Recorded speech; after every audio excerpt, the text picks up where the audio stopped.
All right, today we're going to talk about new SDR strategies that MSPs are using to book 3 times more appointments and the critical mistakes that are keeping everyone else from booking any at all. And what we're going to do in this video is we're going to break down some very specific examples of what we're seeing at MSP sales partners from the people who are really killing it. And we're going to walk through like what the patterns are of the people who are not killing it, who are not getting the results that they want from their SDRs. Now, here's what we know. If you're running campaigns of any kind, right? Like if you're doing any kind of outreach, any type of marketing, if you're doing, social media, if you're doing direct mail, if you're doing, paid ads, whatever it is, anything that is creating awareness within your market, we know that if you have an SDR and you deploy them strategically, you deploy them effectively, that it can be a significant accelerator to growth in your business, right? Like I've seen ROI when the SDR strategy is working really well, pay off. It's off the charts. It's 4, 5, 10x ROI isn't uncommon. And the reason is if you just think about what's the lifetime value of a deal for you. Right? A single MSP client comes in and signs with you for 5, 6, 10 years. A lot of people are really good at retaining people and you've got that MR. What's the lifetime value of that? So you take that compared to the cost of an SDR. The thing is, like, you're already doing the marketing, right? Like you're doing the outreach. You're investing the effort into creating some awareness with your market. If you're able to squeeze all of that additional production and the performance out of that marketing that you're already doing, then you're going to make a lot of money, right? So we've seen it be very, very effective. Now, I'll be very transparent with you. We've seen it also be a complete flop, right? Like zero returns, donuts, right? And I've talked to a lot of people that have said like, hey, Ray, I did the SDR thing. It didn't work for us. Outbound doesn't work, anymore. Cold calling doesn't work anymore. That doesn't work in our market. Like, people who have gone through an SDR or 2 or 3 or 4, or they've hired an agency to basically be their SDR and make a shit ton of phone calls and come back with goose eggs, with nothing. And we've seen everything in between, right? So if you got people who are absolutely killing it, got absolutely nothing, and everything in between. And what I'm going to share with you is what's the big difference. Quick background, just so you know, like where this is coming from. I've spent my whole life in sales, 25 years in sales. 20 of it has been in sales management and executive sales management. Everything from sales manager to VP of sales to managing director at the U.S. Chamber of Commerce. And I oversaw all of national small and mid-sized business there. Was CEO of a PE-backed company. And that's what I was doing when about 6 years ago, made the decision to move to Cabo and with my family and said, I'm just going to slow down. I'm going to do some consulting. That lasted about 5 minutes because my first client was Robin Robbins. If you're in the IT space, you've probably heard of her. She is the founder of TMT, Technology Marketing Toolkit. It's now owned by Kaseya. But initially with her, I started doing internal sales management. So building up the SDR team, leading the sales process, all of that, and started coaching MSP sellers there on the full cycle. Like how do you run discovery? How do you close deals? All that stuff. So I've coached hundreds of MSP sellers and sales teams. I've run an audit and a sales audit on more than 100 MSPs. And about 3 years ago, I built an SDR coaching program for TMT, for Robin.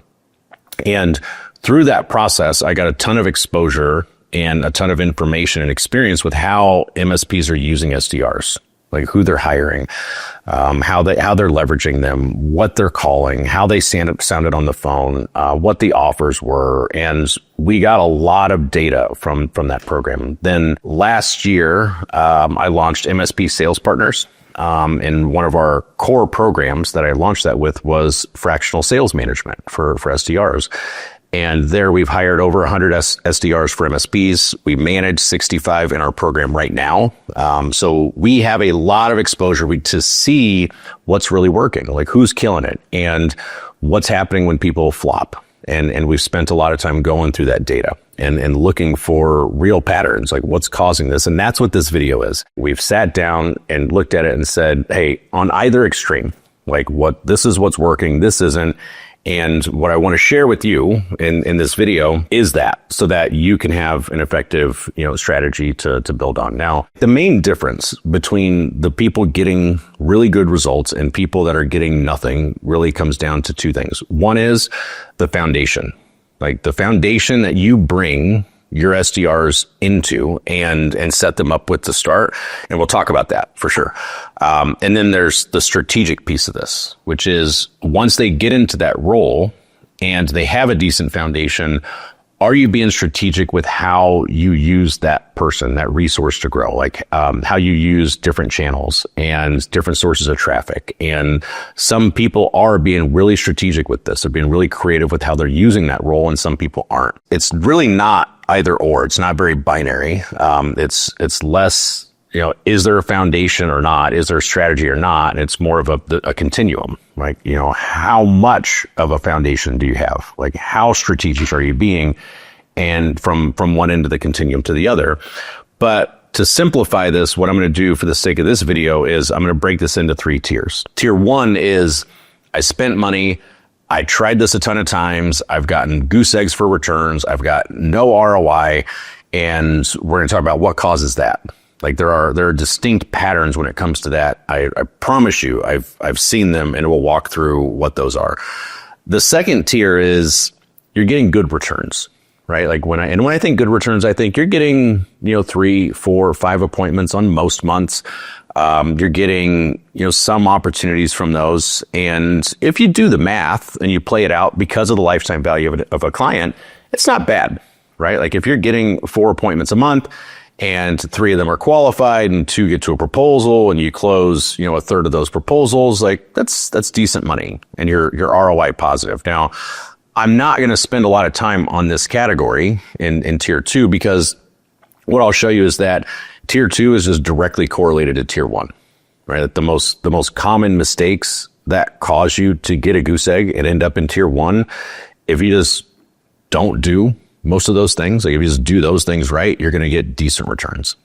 And then there's tier 3, right? The third category is people who are just killing it. Like the people who are, they're crushing it, and they're doing the stuff that people in tier 2 are doing, right? The basics. It's not like they've thrown that playbook out.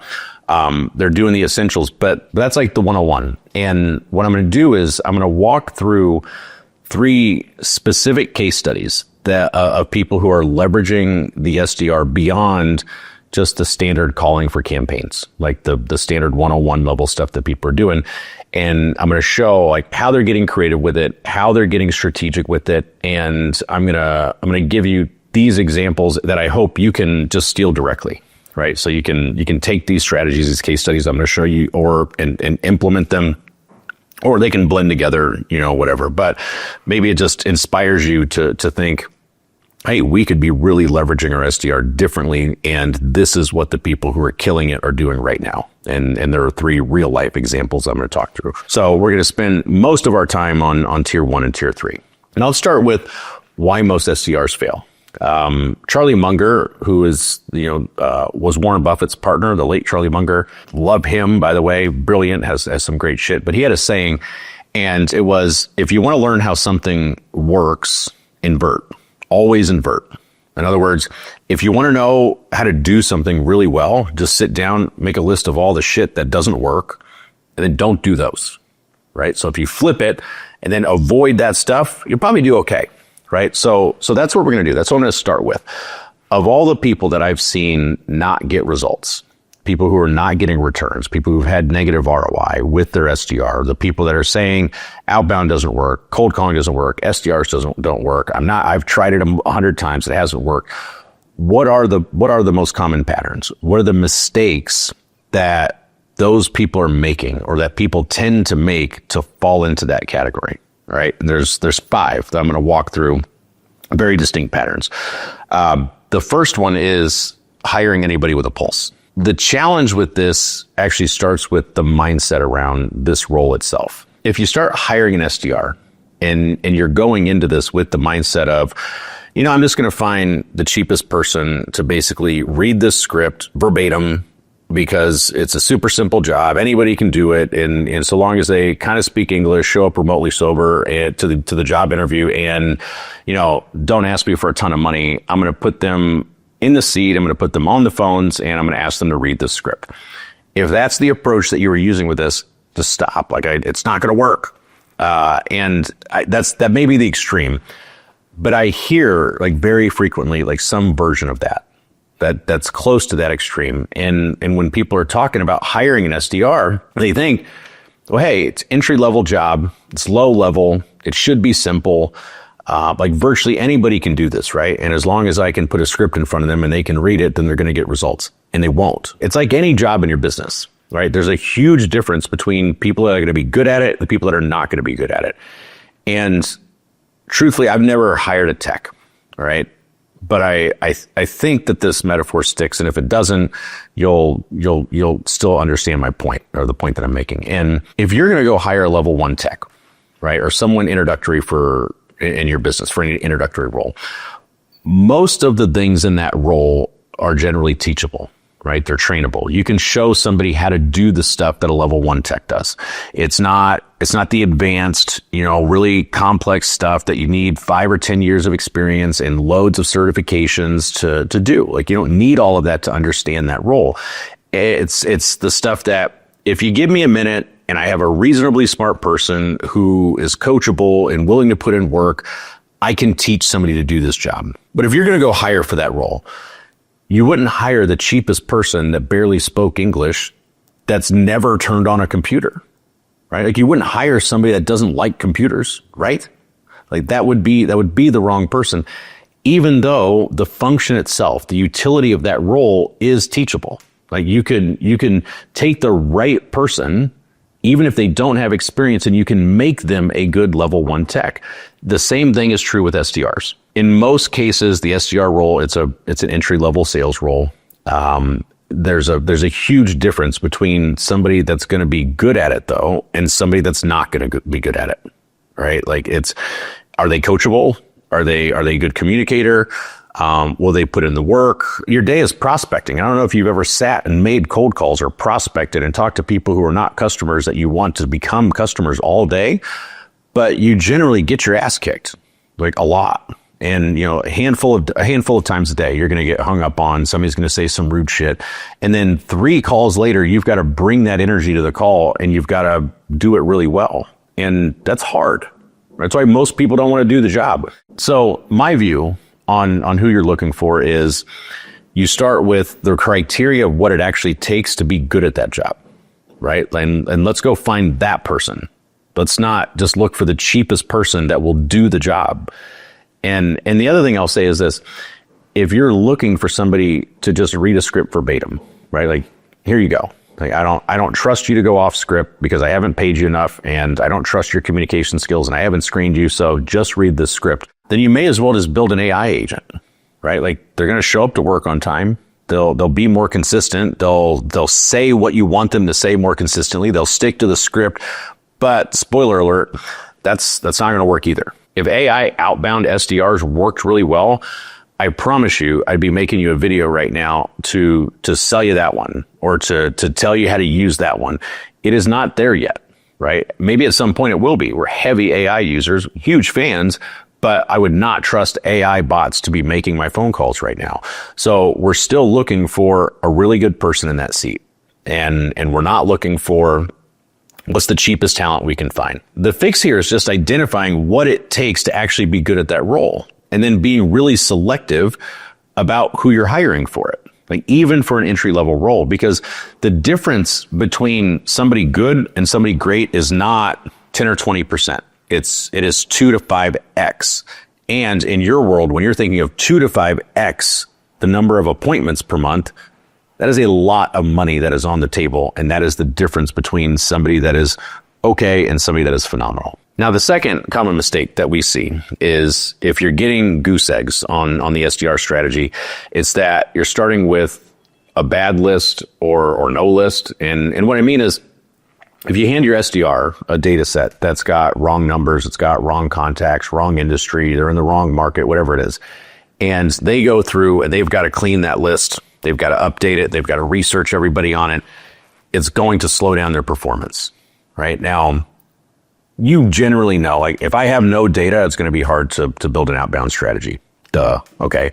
And if I only have 100 leads to give an SDR, then my outbound's not going to be very effective, right? Like we know that. I think what's most dangerous, or the biggest culprit here, is that when you think you have a good data set and you don't. So a lot of people say like, hey Ray, I've got Zoom Info, I've got Apollo, I've got Seamless, and all those are fine, by the way. Like I have nothing against any of those vendors, like data sets or whatever they are.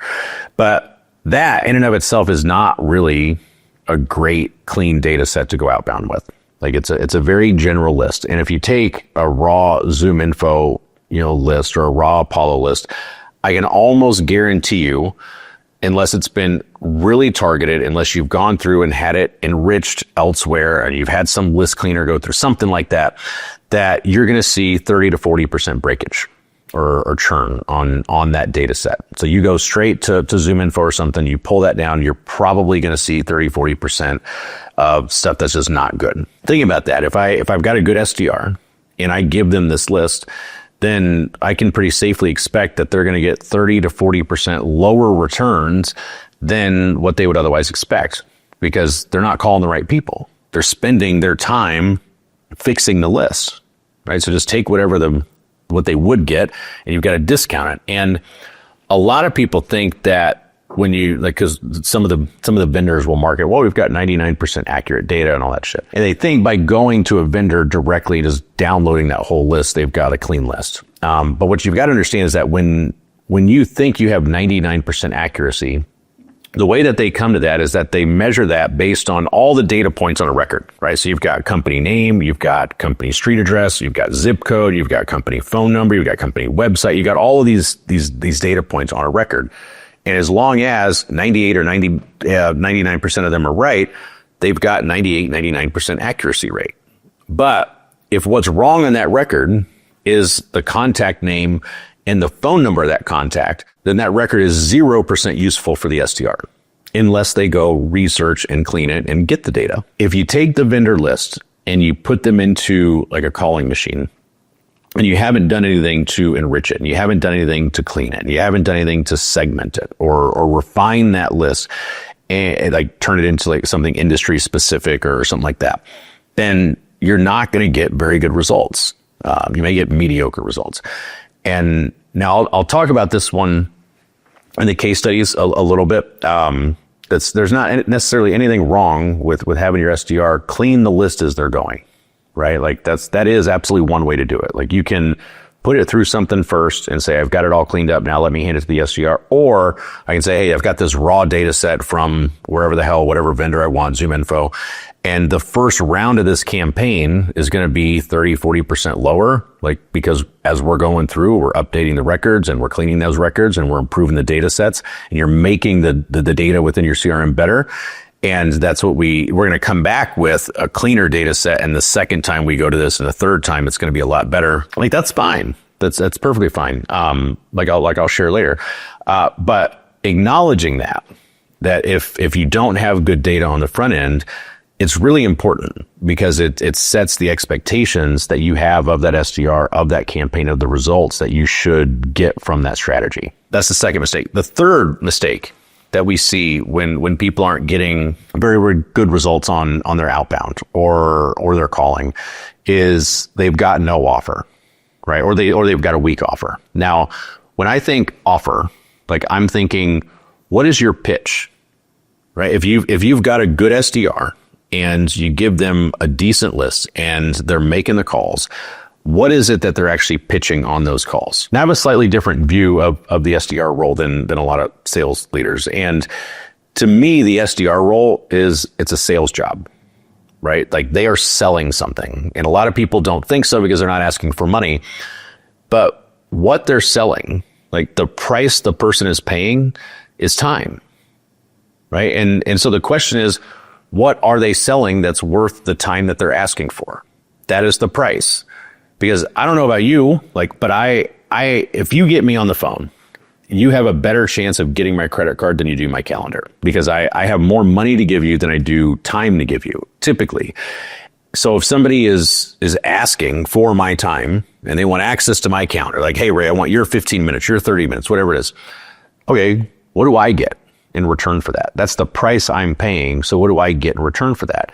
That's how I think about that. So this is a sale psychologically, just like anything else. And if the only pitch that you have for somebody when you call is, will you meet with my CEO for 15 minutes? And you think, well, I'll get more points because it's just 15 minutes.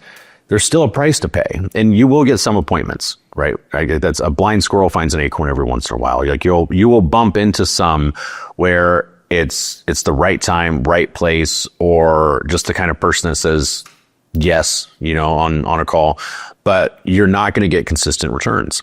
And there's a huge difference between turning an SDR loose that's saying, hey, this is Joe from MSP Sales Partners. Would you like to meet with my CEO, Ray, for 15 minutes? Right? And turning that same person around and going, hey, this is Joe with MSP Sales Partners. IT companies about your size, we did some research. Typically, they're in the market for, salespeople starting to grow. They've kind of hit that plateau. And what we have is a toolkit that we put together for you. It gives you, the profile of a good salesperson, gives you a good interview cadence, gives you scripts, comp templates, and, a whole bunch of other stuff that goes along to help you make that first hire successful. And my CEO asked me to reach out and see if you had some time to walk through it. It'd be 10 minutes. We can give it to you free of charge. Transparently, some small number of those people do become clients of ours, but most of the time they don't. So would you meet with my CEO for 10 or 15 minutes, walk through it, give you the toolkit, no obligation whatsoever. Bottom line is, if you give your SDR something valuable to call with, whatever that is, then they are going to have a substantially better chance of getting you or getting your salesperson into good meetings where people actually show up because they want the thing that you're offering, right? If they say yes to that, they're like, like that could be valuable. The show rate on that is higher. So it's not just the booking rate, it's also the show rate. Yes, like I said, you'll stumble on some opportunities without a strong offer, but you're not going to get consistent returns, and you're certainly not going to get, the kind of returns I'm going to talk about here in a little bit. Now, the fourth pattern that we see when people aren't getting results, we look at the SDR, we look at the list, we look at the offer, and then we look at the script, right? And one thing I'll say, I get asked a lot, does cold calling still work? Does outbound still work? Does that channel still work? Does direct mail still work? What I can tell you from my experience is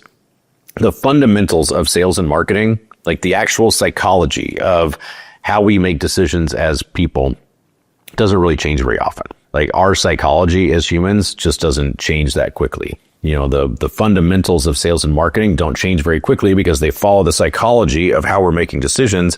And that is why channels, like when people say they die, like the channels don't die. The channels stay. What does change though is the tactic that you use on that channel.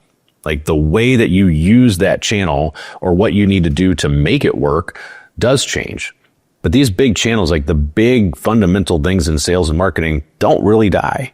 No matter how many times people with new toys and gadgets and shiny objects want to sell you the new thing. If you're doing outbound, and you're doing it the same way that you were 10, 15 years ago, it's probably not going to work very well.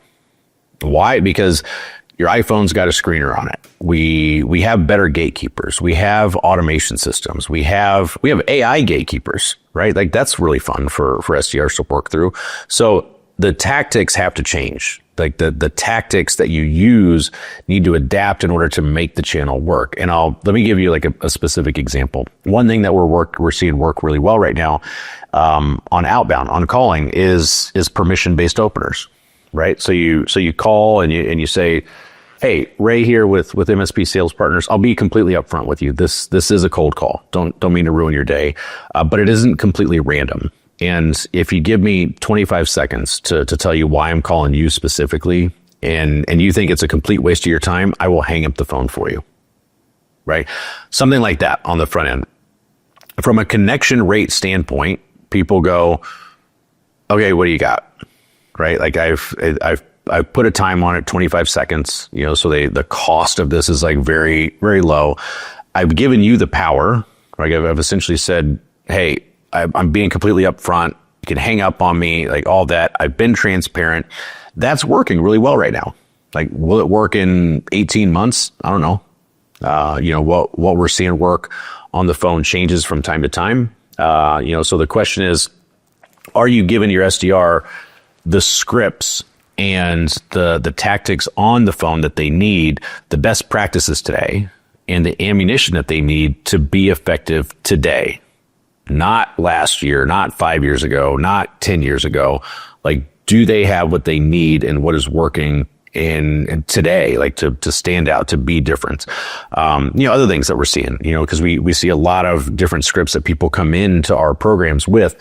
And, just as a pattern, much shorter scripts are working right now, much more condensed scripts. We used to see a lot of longer, heavy value props, where people would try to, it was like a page and a half, like 3 minute solid monologue that you were trying to get through. And candidly, it worked like back in the day, but it doesn't work anymore. Like this is it's a TikTok generation. If you can't explain to me in 30 seconds and capture my attention and differentiate yourself and earn the next 60 seconds on a call, then I'm not really interested. And that's what we hear on the phones right now. So we're always adapting our scripts, based on what we're hearing work, and we're analyzing this. We've got 65 SDRs in our fractional sales management program right now. So we're listening to what's working. We hear a lot of calls, and we know what's getting results, and we're constantly making those adjustments, like fine tuning things to make sure we're using best practices. And when you're thinking about scripts, like make sure that you're not robotic. Make sure it's not long-winded monologues. Make sure that you're accounting for, screening technology right now, like the AI gatekeeper thing, like that's new. And we're working through figuring out how to work with that. The other thing I'd say right now is just as a theme, because AI is becoming so dominant in terms of volume activity and outbound that's happening. People are so optimistic that they can just push a button and get, all their prospecting done for them. So everybody's doing it, right? Like people are trying to use AI for virtually everything in your inboxes, in your DMs, on your phone calls. And what we are seeing is that the thing that works really well is like standing out, right? Like the thing that works is not being AI. And, you think about 10 years ago, we'd put somebody in a seat to do cold calling. We'd say, hey, here's a proven script, read this. But now we kind of want somebody they want them to sound human. We need people to sound more human. And, there are times where you go like, is this AI? Like when people are calling, and understanding that and adapting that into your script and how you're executing all of your prospecting candidly right now, it makes a big difference, because people are asking that question on the phone, in their inbox, consciously or unconsciously, and making it clear that it's human is working. One more pattern, fifth thing, like the fifth challenge that people have, even if you've got a good SDR, a good list, a good offer, you get them a good script. If you don't bring them into a good sales environment, right? If they don't have an infrastructure to work with, they're going to have challenges, right? Even with a really good SDR. And when I think sales infrastructure, what I'm thinking about is, are you meeting with them regularly, right? Are you having sales meetings? Are you listening to calls? Are you giving them feedback? Are you looking at the numbers? Are you giving them a chance or the environment to hear what other people are doing, right? Like I've always said, I'd rather manage a sales team of 100 than a sales team of 1, because getting to hear what other people are doing accelerates the learning curves. Are you giving them that opportunity? If you're in any kind of like peer group or mastermind or accountability group, which is really common in the MSP space, that the environment that you're in can shape what you do, right? Like if I'm surrounded by good players, the likelihood that I'm going to be a good player is a lot higher, right? I can steal some best practices. I've got a little bit of accountability. I've got some people to kick me in the ass to do shit and to do shit the right way and to see it through and to be consistent and stick with stuff. So, the same thing is true with salespeople. Same thing is true with SDRs. Like Are they calling in a vacuum? Right? Are they the one person at the company where nobody's really talking to them? Nobody else in the business is doing what they're doing. Nobody is listening to their calls. Nobody is looking at their numbers. Even if you get like a good SDR to start with, unless you have like the proactivity of a one percenter, the vast majority of people, you will see performance decline if they don't have the right environment and the right infrastructure set up from a sales management standpoint. In fairness, like full transparency, this is our SDR accelerator with our fractional sales management program. We provide the infrastructure. We provide the coaching. We provide the dashboards and the numbers and the group and the peers to hear what's working elsewhere and steal best practices and all that. So we provide that as part of what we're doing. But when we've looked at what is it that's happening for MSPs who are not getting any returns, we can look at this and very consistently. As far as all 5 of these mistakes is concerned, like here's how strongly we believe this. We have a report card, like in the onboarding process. If you sign up at MSP Sales Partners and you want support, we're going to have this onboarding call and we're going to score on these criteria. Okay. Who's the SDR? Where'd they come from? Like, what's their background? Like, are they a salesperson? Like, do they have experience? Like, why did you pick that person? We're going to look at the list. We're going to look at the offer. We're going to look at the script. And we are going to do that because we want to do a good job. And we know we can't do a good job and get you returns from an SDR if all these things are happening. So it's just one big system with a lot of variables in it. And these are some of the most common variables that we see affecting performance in the way that you don't want. Now, that's the first category. Okay. Like those are the patterns that we see when people are getting no returns, right? Like the SDR strategy doesn't work. Like that doesn't work for us. Cold calling doesn't work. Like that's, the bulk of the mistakes that are happening there. The second category, and remember, like you're getting good returns. Right? Like, and you should keep doing what you're doing. Like let's call it, you're getting 4 appointments a month, give or take. Those are converting into some opportunities and you're getting, a client or two, every other month or so. And you've got decent returns. Your lifetime value of a client, it's positive ROI. But you're not blowing the doors off of it. Right? I call this mowing the grass.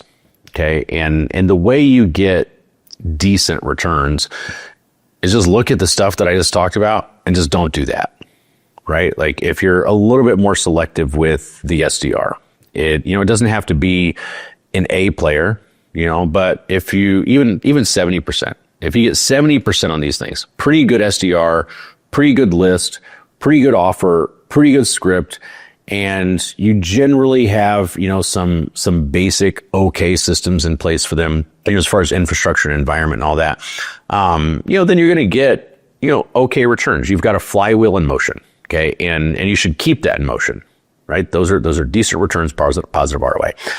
I call it mowing the grass because it's the essentials, right? Like you're not going to win lawn of the year. The HOA is not going to give you an award if you're just mowing your grass on a consistent basis.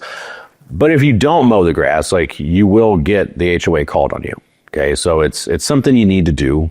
It's the maintenance. And if you kind of 80-20 on what's going on to get the returns, like that's kind of it. Like, listen, like mow the grass and it's going to look decent. Like just don't let it look too shitty. The question is, and this is what you probably want to hear about, is the people who are killing it, like the people who are absolutely crushing it, they're still doing this. Right? Like it's not like they're doing something completely different. They haven't thrown, the traditional outbound playbook out.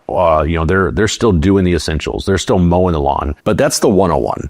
And in the case studies that I'm going to walk you through here, the mowing the grass is what they do in between all the other stuff, right? That they do the essentials and they're getting, 2, 3, 10 times the results of everyone else because they're doing the 201, they're doing the 301, they're doing the 401 level stuff. And I'm going to walk through 3 specific examples. And I'll tell you up front, these are harder to template, right? They're harder to say, here's the exact script that you need to do. They're more creative.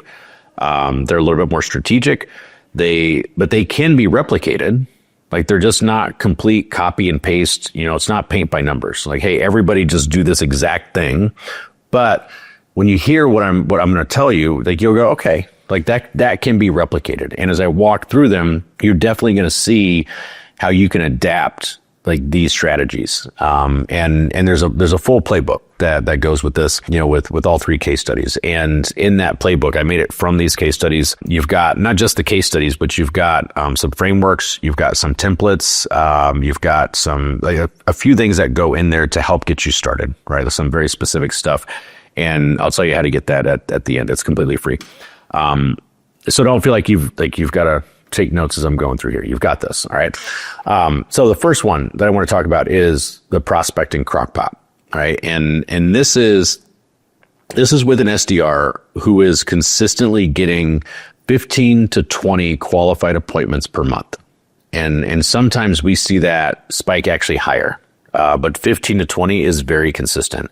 And what's really interesting about this is they replicated it with another SDR. And I said, hold on, like, cause we already knew, we're managing their SDR, that they're getting killer results and kind of know what they're doing. But then they added a second SDR to the program, and we start coaching them and managing them, and they start getting 15, 20 appointments a month.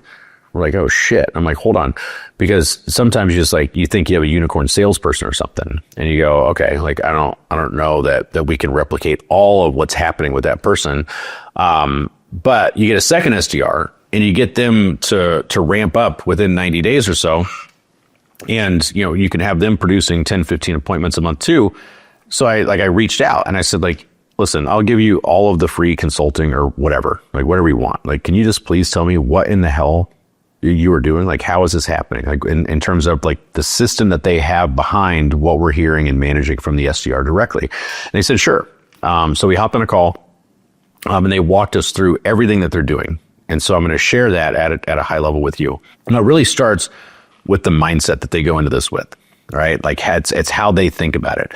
They don't think about ROI from their prospecting and the calls from their SDR on a campaign basis, right? They think about it on a 6, 12, 18 month timeline, right? And you'll see why.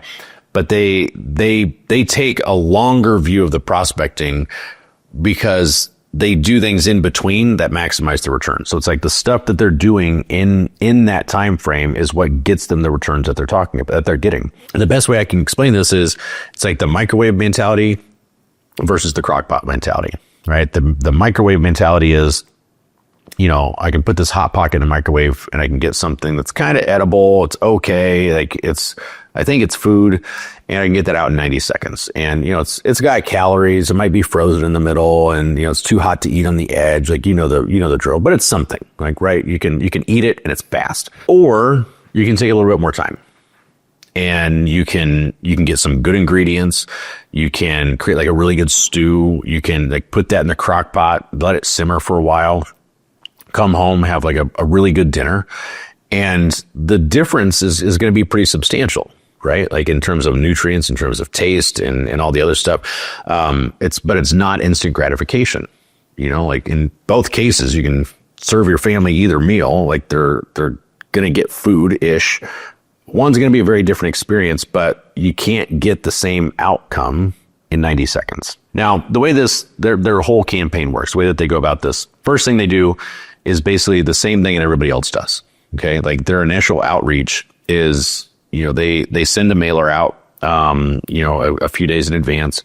Then they make their calls. They do their initial outreach. All right. When you do that campaign, you know the numbers here. Like what happens on like 95 to 97% of those calls? Like you don't get an appointment, right? That's just the nature of the beast. That's the data that comes with outbound. And, so you do your campaign and you assume that like the vast majority of those calls are not going to end in an appointment. The question is like, what do you do with those? And what they do is essentially they identified 5 to 7 really common objections, really common dispositions, right? So they listened to a bunch of calls and they said, hey, there's basically 5 to 7 reasons that people don't book a meeting with us. Maybe they've already got an MSP. Maybe they don't need an MSP, they don't need an IT provider. Maybe they're in a contract. It's just bad timing, or you talk to them and they say, no, we're pretty good right now, whatever it is, right? But the outcome it can be kind of categorized into categories, into 5 to 7 main areas. What they did was they created dispositions in the CRM for each one of those, right? They plug them into the CRM as a custom field. The SDR makes that call. 95% of the time, they don't set an appointment, and because of this reason, right? Like whatever it is, like whatever that is, they log it. They select that disposition in the CRM.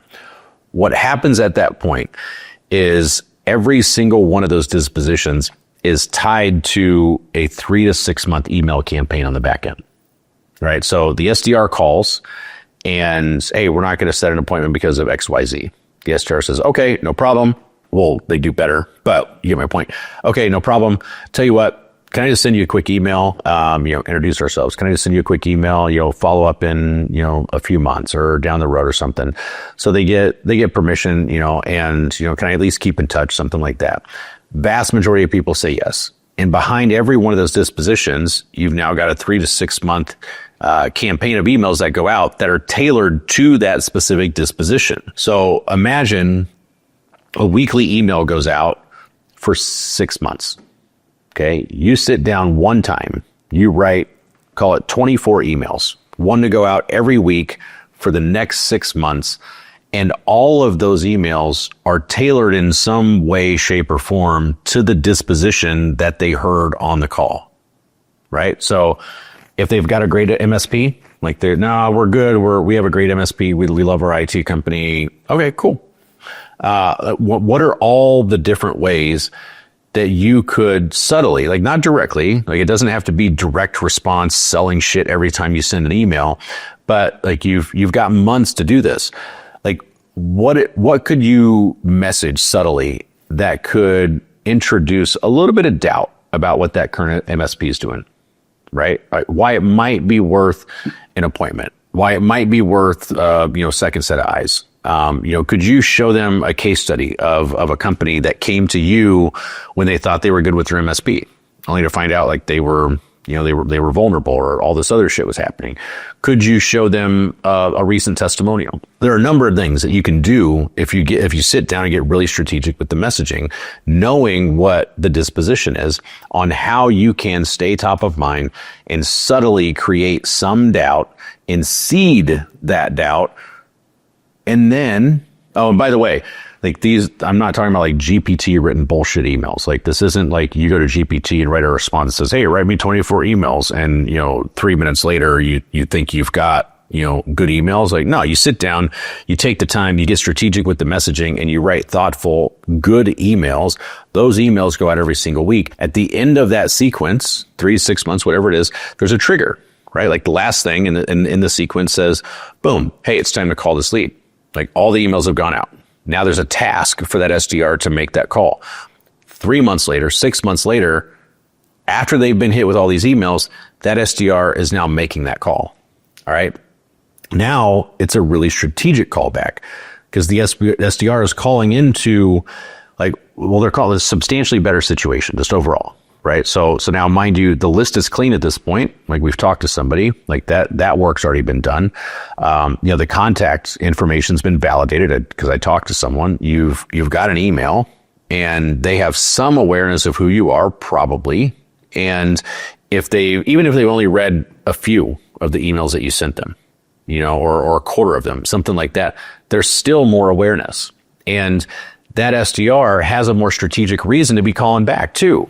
Like, hey, when I talked to you 6 months ago, you were happy with your MSP and you have a better icebreaker. You have more context. You're not a complete stranger. And that person has gotten those emails on top of it. They've been marketed to, and maybe you've planted just enough doubt. Like you don't need to sell the deal. You just need to plant enough of a seed of doubt to at least justify giving you 10 minutes, 30 minutes, whatever it is that ask is. The SDR is going to get dramatically better results because of a number of factors that are involved in that. Now, this campaign, like what they're doing, it's consistently, like month after month, producing 15 to 20 appointments in a market where somebody else is getting 4 to 5 with another good SDR. Like this is something that they're doing that sets them apart. And we can see like different results. And when I actually sat down with them, because I went through my checklist, right? Like it's, I went through, who the SDR is, where's the list, like all these other things. And I said, all right, like SDR, we looked at the script, like where do you get the list and all the things I would normally go through. And I get about 3/4 of the way through the call and the owner goes, hey, I know like kind of what you're getting at. Let me just tell you, 70% of this is the process. And let me just share how we do it. And so he walked through how they have it all programmed in their CRM, right? Like that's what's going out. And by the way, that SDR can see who's opened emails too. So they have a little bit of intel. Like when they're making that call in, they can see, hey, this person's opened up, 15, 16 emails. And they're making a better, more sophisticated, a smarter, more strategic call. And a lot of it's engineered in the CRM. It's tailored sequences. The callback timing is set. The marketing and sales kind of work in tandem like it's supposed to, and they are getting some phenomenal results. So again, it's not the ROI on the hot pocket. It's the ROI on waiting 6, 9, 12 months and tailoring your marketing, your outreach to them and making your sales a lot more strategic. So that's one case study in way that they're using the SDR function to generate better results. The second one is what I'll call the OSR Lite, like the outside sales rep Lite. And it's kind of like, we'll call it the apprentice path. Okay. And the interesting thing about this is that it still produces better results today, like more appointments today, but it also makes your life exponentially easier later on. The way this works is it's kind of like reframing the initial SDR role from the onset, like from day one. So traditionally, when you think SDR, you think, I'm going to hire somebody, entry level, somebody cheaper. I'm going to train them to make phone calls. I'm going to hope that they perform. And let me just like clarify here. Even if you don't make the mistake of thinking, hey, I'll hire anybody who speaks kind of English, that's kind of sober, that, wants the cheapest amount of money, like, and I'll give them a script. Like, even if it's not that extreme, if you're still hiring a decent SDR, you're still approaching it. Usually it's still an entry level role. In somebody that's less expensive than your outside sales reps, obviously. So, I'm not saying that in a bad way. That's just like the way that you go about hiring. So with the OSR Lite approach, what they're doing is they're hiring very effectively, right? Very, very strategically and very selectively on the front end of the process, because their thinking on this is, can I get this person to do the SDR job today and at the same time be developing them to become a salesperson tomorrow, right? Grow into that sales role. And like I said, they do that very intentionally. Like it's all done from day one. It's not, let me hire the SDR and kind of, cross my fingers and maybe if they're good later on, maybe I'll have a chance or we'll look at that discussion. It's all by design. And one thing I'll say as a pattern that you'll hear is like, there's a little bit longer term view on these strategies that I'm sharing. But it works really well. So they do this from the onset, like I said, like from a hiring standpoint. And the question they're asking is, not only do I think that this person can do the prospecting job and, make some cold calls and do follow up and, generate some demand on the front end, but do I think that this person can do the sales job tomorrow? Like that's who I really want to put in the seat. And the first thing the SDR has to do is prove they can mow the grass, right? Like run the actual campaigns, make the calls. Like if you start using this strategy where you're like, hey, I'm going to hire people with the intention of grooming them into salespeople, you're going to be very tempted, or oftentimes, like what I see is people get very tempted to kind of skip the initial step, which is make sure they do the original job. Like, and you'll be tempted to oversell it because you want to get the right person in the role, right? Like, so you'll come across like a really good candidate and like, okay, well, listen, it's a cold calling job and you got to do this, but here's what you'll be able to do tomorrow. And what happens is you oversell it. And you get tempted to kind of like tell somebody who you think is going to be a great SDR, like, don't worry, like you're not going to have to do this very long. You don't have to really like it. We're really thinking about the sales role. And I would just strongly urge, like, don't set that expectation on day one. Like, they need to do the original job well, right? Like, the way you do anything is the way you do everything. And, so when they hire their SDRs, they've got to run campaigns for a sustained period of time. They've got to generate results, consistent results. And while they're doing these calls, what they're doing is they're learning their target market, right? Like, they're learning the terminology. They're learning the words that their prospects use. They're learning the offers. They're learning, like, the company, as they're doing this, and they're getting you appointments, right? And if you've been more selective with the hiring in the beginning, then at this stage you're going to already be seeing better results, because they're going to learn faster. You're hiring better people. They're going to be better. They're going to get you better results. So they do that. They do the original job. Phase 2 of that is, like, once they're consistently setting the appointments, once they've proven, like, they're willing to do the prospecting, they're willing to do cold calling, and that they're decent at it, then get them out of the office. Start doing trade shows, start sending them to conferences, start doing, networking. And the benefit of doing this is that you've got your SDR now face to face with your target market, with your prospects in a non-scripted environment.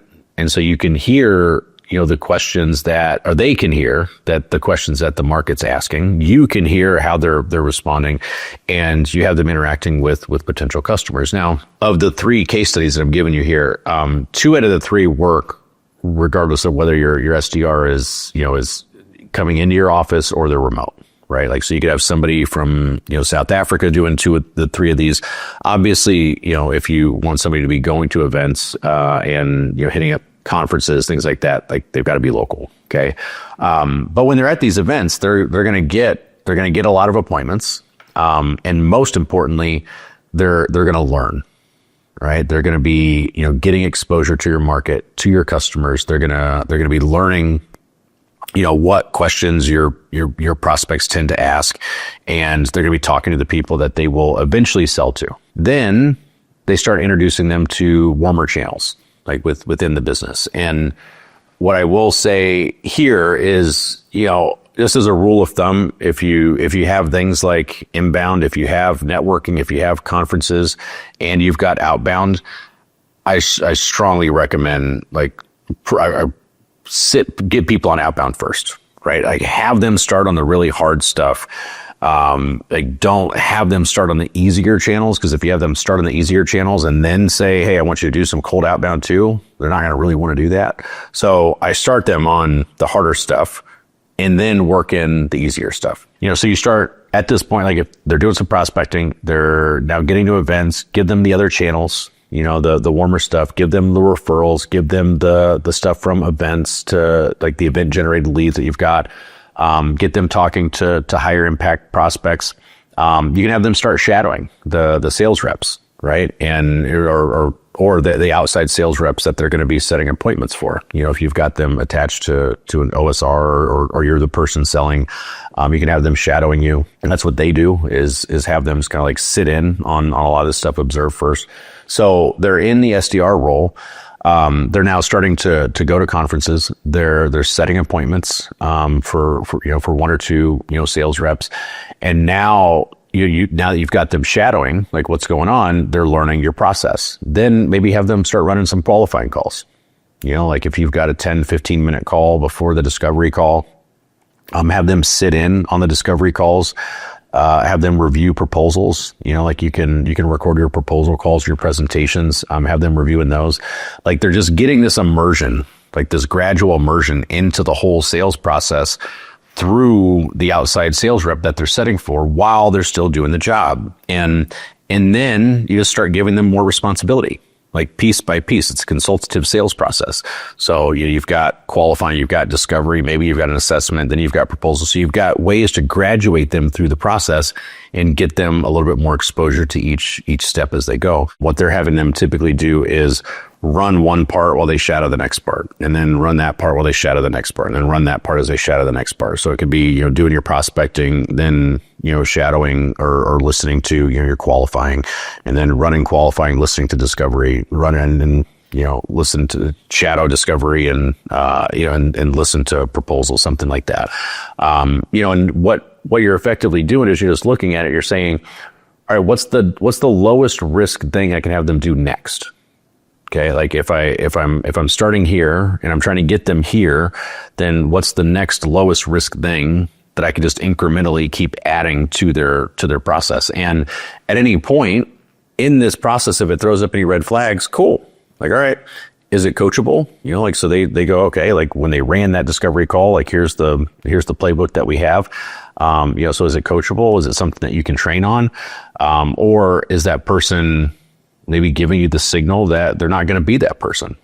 Okay. So like slowly integrate them like further and further into the sales process, and it works step by step. Eventually they're taking proposal calls and they're helping, actually get the next SDRs ramped up. Like we've seen 2 people go from SDR to full blown salespeople, and then as they're salespeople, they're helping the SDRs. It's a really cool system. Works really well. Now, from your standpoint, like as an MSP owner, you're building a sales team with homegrown talent, which is the least risky and the best way to do things. I can tell you from experience, because it's difficult hiring salespeople. Like many of you, I'm sure if you've tried hiring salespeople, it's tough to find good talent. It's tough to screen them. It's tough to know what their work ethic really is. If you don't have the advantage of having them like see them in your market and actually see them in action, and it's possible. And there are some ways to mitigate that risk, but it's still hard to find the right person. Even when you do hire somebody, you still have the sales cycle to deal with, right? Like they've got to train, they've got to onboard, they've got to learn the process. Then if they get a deal on day one, like there's the sales cycle of what they're doing, 2 months, 3 months, 4 months. So possible, but hard. And if you can say, hey, we hire from within, like we already know what this person's made of. They've already proven themselves. They've already shown me what their real work ethic is. They already know the business. They know the sales process. They've seen proposals. They've seen discoveries. They know how we run this. And, they've had a chance to ask a ton of questions.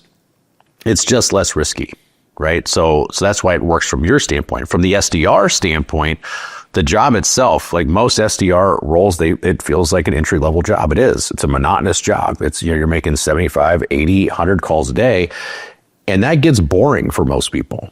Like very, very few people want to do that shit for more than a year. And if you have a proven path for people, like to send them, and they can see that trajectory, like a development plan and actual growth, you've got a far better chance of getting somebody who might be overqualified for the role to begin with, because they're like, okay, like this has happened before. I can see where I can go with this business. Like that person used to be here, and it makes it easier to recruit better people. So it actually like creates this environment where you can now get better SDRs, which is what we're seeing from them, because the SDR can see where they're going to be a salesperson. So as they're going through, they can see like the benefits of continuing to do that job, right? So that SDR starts, and they're kind of like reinforced with more stuff.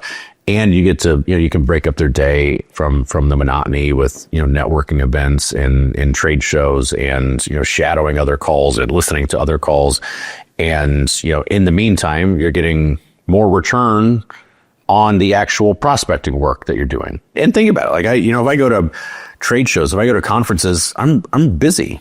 I get back and there's all sorts of shit waiting for me. Like as a salesperson, like I'm not able to maximize all of that. Now, if I had somebody whose job it was to just like to follow up on everything, then I'm going to get better results too as the salesperson. So, it's a win for the MSP. It's a win for the SDR. It's a really good system that we're seeing work long-term and short-term. Because like I said, better returns today and better retention, and then better returns later. So, like I said, they've done this with 2 full-time salespeople.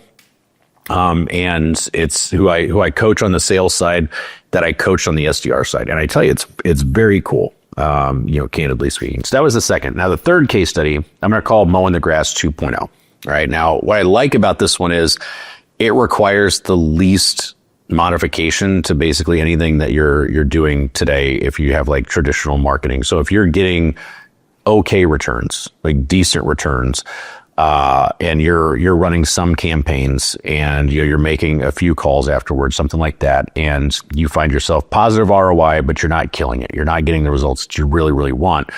You can do this mowing the grass 2.0 without fundamentally changing anything significant in your business. It's the same core approach to what you're probably doing.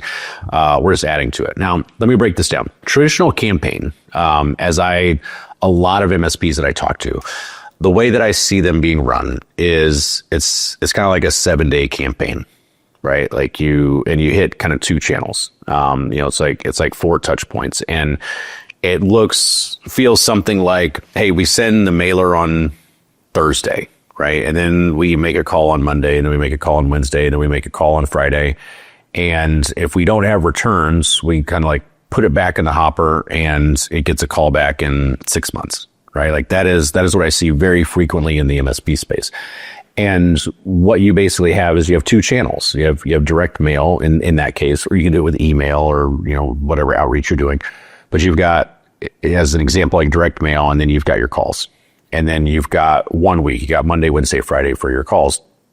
And I feel like I've got to say this. Like if you're doing that, by the way, you're already ahead of most MSPs. Like if you are getting an outreach piece out on a Thursday and you are making 3 or 4 calls as a follow-up, like that's a foundation. That's a really good foundation. That is mowing the grass, right? And that will get you into that tier 2 category that I'm talking about, where you got like 3, 4, 5 appointments a month, positive ROI.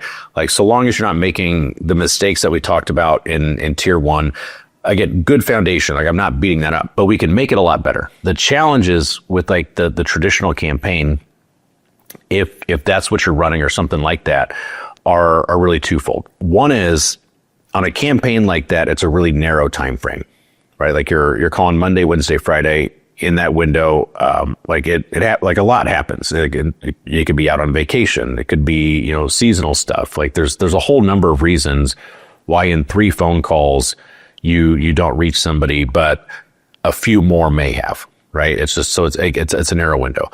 The second challenge is it's limited to 2 channels. Like, and one thing I can tell you is, like, having worked in 12, 13 industries in my career, more touches to prospects over a longer period of time on more channels is going to get you more conversions. Like without exception. I don't know of an exception. Like if I add more channels to a campaign and I extend that campaign and I make more touches on that campaign during that period of time, there's going to be a higher conversion rate. Okay. So I'm stretching it out. I'm adding different ways to reach them. I'm adding more opportunities to reach them. So it's higher conversion rate. What they do in this case, Mowing the Grass 2.0, is take the standard campaign that you're running and just put it on steroids. And again, for transparency, we actually help clients do this in our program. Like, this is part of something that we help people do, is like take the thing that's there and put that on steroids. And what we do is like take that 1 week campaign, stretch it out to 30 days, right? Take the 2 channels, make it 5 channels. Take the touch points from 3 or 4 to 12 or 15 over the course of the month. Like it's still structured. It's still systematic. We just amplify it, right? Like we extend it. We add to it. And what this looks like over the course of 30 days, it can vary, but let's say you still do your direct mail, or some type of like initial outreach piece. You add in your phone calls, more phone calls. You're probably making more calls over that period of time. I mean, you add in email and execute the email within that strategy. Add in LinkedIn. With LinkedIn, you can engage if they're creating content or their company's creating content. You can talk to them in DMs. You can use voice notes, which are converting really well right now, probably because they're human and people haven't found a way, to the best of my knowledge, to automate those with AI. So they actually work really well. You can add in different ways of communicating, and then like a text message at the end. But it's all connected, right? Like it's not just random messages. You're not just saying, hey, try more times. Like it's all connected, and it's all tied to the original campaign. So the original outreach goes out, direct mail, we'll say. And the script the SDR is using is obviously going to reference the direct mail, right? And then they send an email, and the email is going to reference the phone call. Then they're going to send a LinkedIn connection, and the connection request references the phone call. And, then the voice note references that. And it's all tied together. Like it's cohesive, it's congruent. And then like there's a last message is the text message. And by the way, my own belief on this is, in B2B, I'm not a big fan of hammering people's cell phones, like on text message. Like I recommend one text message in a campaign almost as a last touch point across the channels. So I would recommend Lite with the text messages, but it is a good channel to use. It gets a very, very high open rates, but when it's abused, it also gets very, very high abuse rates. So, take that into consideration as you're doing this, if you do this on your own. But each touch point builds on the next one, right? Run that campaign for 30 days, and you can set it up in your CRM. It's not terribly difficult. Like whether you're using HubSpot or Keep, we use Close for a lot of what we do, and any of them, right? Like it's the purpose of the CRM is to program these things in, and it's really as simple as you create a workflow, you create a sequence, and you create some automated tasks. It says, okay, it's time to do this. And, and then once you complete that, it's time to do next, so you just load it up as a workflow. It's got all your touch points like built into it. Send an email, or your direct mail, then, adds a task to send your LinkedIn connection request, then your phone call, like whatever it is. You map it out, you load it in. And once they make that call, like I said, you complete it, creates the task for the next thing, right? And everything's tracked. Okay. So everything's measured depending on what you're using. You can actually track all the touch points. Like I said, we use Close. You can actually track all the outbound activity, right? It shows up in your reporting and in the tasks that they create, the tasks that they complete. So at the end of the month, you can look at the SDR's outbound activity, all of it, not just calls, and say, okay, like we had this many records, and we sent this many connection requests, this many emails, made this many phone calls. And you can see what's actually driving your revenue. Similar to what I said about AI earlier, like it is templated. Like each one of these things, like they have a template built into them. So like when we recreate the workflows, the sequences, like the LinkedIn message will pop up and it's got a template for someone to use. But they give the SDR some flexibility to personalize that, like based on what they're seeing. What I mean is like they have the framework to start with, but the SDR has the flexibility to make adjustments to that and personalize. In fact, it's what they recommend, and it's what we do with the SDRs. And, so if they're going to LinkedIn, for example, and they see something on the profile that they can connect with, or a mutual connection, or, a connection with maybe another client, something like that, they can personalize that a little bit as long as it's relevant. Like we don't need bullshit personalization, but, same thing with the script, right? Like we've got a script, acts as a framework, but the script, like you don't want people reading that verbatim. It's like a discovery call. When you go on your discovery calls, I can write you a script or a playbook for the discovery call, right? Like the likelihood that you're going to be able to stick to that all the way through the discovery call is basically zero, right? It's a dynamic call. It's a conversation, and campaigns are really similar.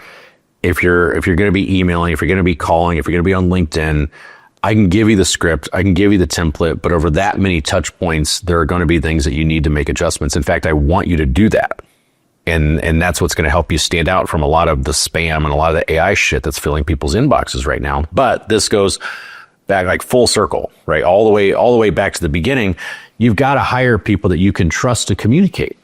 If you hire an SDR that you don't trust to make any modifications to email, then you can't run something like this. Like then you've got to run some volume-based campaign where you say read the script verbatim.